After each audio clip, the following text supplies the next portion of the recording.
Ryan Day used to long for the day when he would get 4 scholarship quarterbacks in his quarterback room again. He now has 5, which is a good problem to have. You're always looking for good problems to have, I think, as a college football coach, and that is one because spring football is about a month away. He's going to have 5 guys who are at varying degrees of a pretty high level of prospect or have proven themselves as a starter at the college level.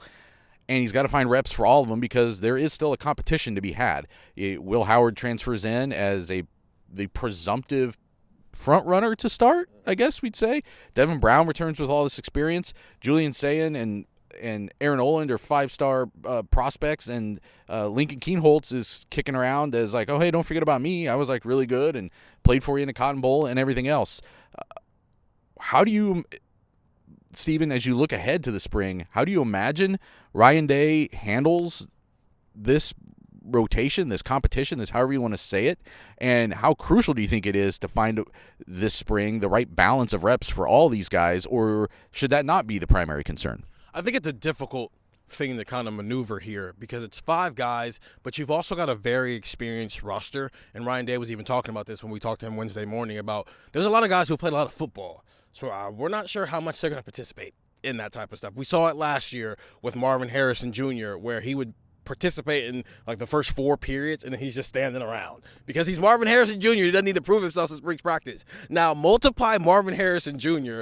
by like 7 or something like that. There's a lot of guys on both sides of the ball. So you're trying to get up all these guys reps, but you're not always getting them reps with the guys who are going to be first teamers, but you're also trying to evaluate things. So you almost can't even evaluate. The spring just has to be about getting guys up to speed, whether it's getting Devin Brown back into the mix of things. He did say he's full go after suffering that injury resuffering that injury in the Cotton Bowl, or getting Lincoln Keenholtz through his first spring, getting Aaron Nolan and Julian Sand through their first spring. But I think, just to answer your question there, the most important thing, they got to get Will Howard reps because you're right. He's a front runner, and you don't bring a guy in here who has been starting for another program in his final year if you're not expecting him to be your starting quarterback. He has to earn it. We get that. Justin Fields had to earn it. He did have to earn it.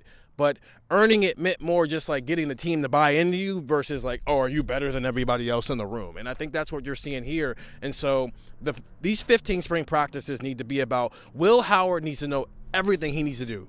Absolutely needs to know this offense so that when we get into the fall camp, they can start really installing stuff and preparing for a potentially 16-game regular season.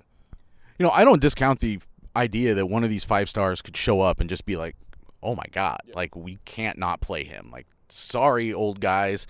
This guy is just too good. He's too dynamic. He gives us something that's too unique. He's our starter. We're like, what are you going to do? I do discount the fact that happens this spring. I don't think anybody shows up having just now gone through winter workouts. You can look at throughout college football recent history. I know people like to bring up, Trevor Lawrence starting as a true freshman for Clemson in 2018 or whatever that was on a national championship team. He didn't have that job to even start the year as a true freshman, the fall season. Like, it took a while for them to build him into the place where they wanted to be. So setting that aside, I think you're right. The primary thing right now is they don't have to install an offense, whether it's Bill O'Brien or whoever they end up with as the offensive coordinator and quarterbacks coach. He's running Ryan Day's offense. So that's not a big change anybody's going to have to deal with. But you do have 3 of the 5 guys are on campus for the first time this winter, figuring things out, figuring out their teammates, figuring out the terminology of this offense, figuring out the intricacies of it. And especially for Will Howard, if he is your presumptive front runner, I think it is important that you give him a strong foundation this spring, because he's the one who is the closest of all the guys who showed up of just being able to, like, if the emperor of college football said, like, you know what, forget it, we're not waiting until the fall, you're playing on Saturday, Will Howard would be the starting quarterback, I think, because I think he's just – maybe it would be Devin Brown because he knows the offense the best. I don't know. But he's the closest of the veteran guys to being everything that I think Ryan Day wants right now. There is a competition there, I think, between him and Devin Brown. He said Devin Brown has done good things the last couple of weeks now that he's healthy. I am intrigued to see if, given his 3rd shot, if Devin Brown rises to the occasion and proves himself to be the best starting quarterback.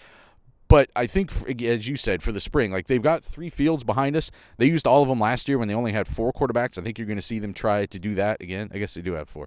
I think you're going to see them spread it out a little bit, and it's not always great for us in terms of evaluation because we like to see who the number ones are and, like, who's playing where.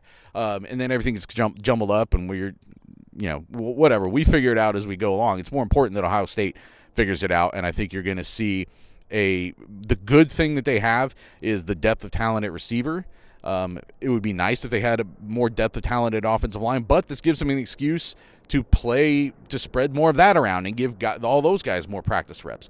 So it's a good problem to have. But I think, as you said, the important thing is to come out of the spring with the foundation in place for you then to make the evaluation in the summer and the preseason as to who ultimately is your QB1. And you can't fully do that if you aren't putting in the foundation in the spring. We're going to talk a lot more about that on Buckeye Talk, wherever you can find podcasts. And for daily updates, news, analysis, commentary, everything else, get the text 614-350-3315, $3.99 a month after a 2-week free trial from cleveland.com.